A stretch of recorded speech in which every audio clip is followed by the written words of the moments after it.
Right, Tottenham Hotspur Stadium will host another blockbuster NFL game this weekend as the Tennessee Titans take on the Baltimore Ravens. Sky Sports have been given special access to the stadium to hear from the medical staff about how technology is helping to prevent the risk of concussion to players. Gary Cottrell has been speaking to the NFL's chief medical officer about how they're improving their safety standards.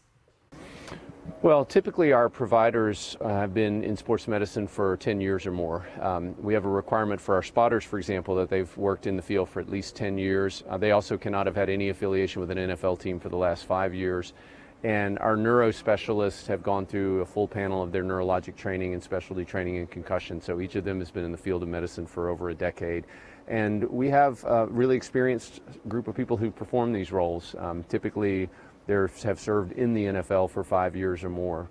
But it does take an entire team, not only the team medical staff, but all these independent personnel working together, because we do have the goal of recognizing and treating any athlete that might be injured. Yeah, I mean, some sports people might say the job that you do and all your people doing the job behind the scenes are a necessary evil, but it doesn't seem to be that case in the NFL. No, we think it's a very necessary part of what we do, and it's been part of a culture change over the last 10 years where players themselves will often speak up asking to be evaluated if they think they might have a concussion. Coaches who might bring a player over for the same reason. They don't want someone who's injured to be out playing. So there's been a big sea change of culture, I believe, based on this experience of understanding the importance, particularly of concussion, and just promoting this climate of safety and the fact that we want everyone to be as safe as possible.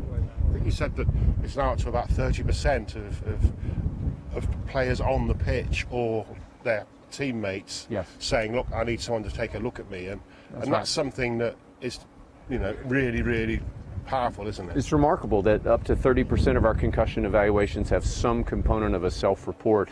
But I think it reflects a lot of education that the league and the Players Association have done, and the fact that players themselves realize brain injury is different than other injuries. It's not something that you want to just try to keep playing. It's important if you think you might have a concussion or brain injury to get out, get evaluated, and if you are diagnosed to rest until you're recovered.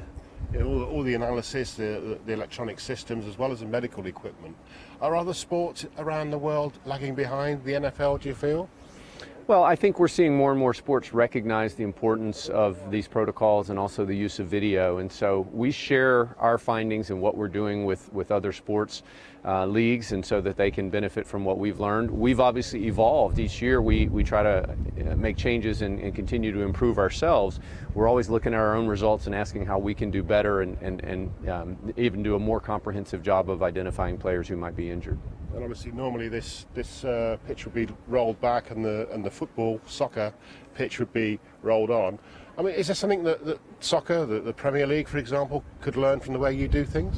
Well, we actually collaborate together with the Premier League. In fact, yesterday we spent all day together, the club doctors from the Premier League and our staff sharing results, sharing protocols. And so I think that's an important part of what we're seeing in sports medicine now, is leagues sharing with each other, trying to learn from each other and leverage our findings for the benefit of athletes in every sport. A good idea, doesn't it? Right, you can catch all the action from NFL London. The Ravens face the Titans live on Sky Sports NFL this Sunday, with coverage starting from 1 p.m.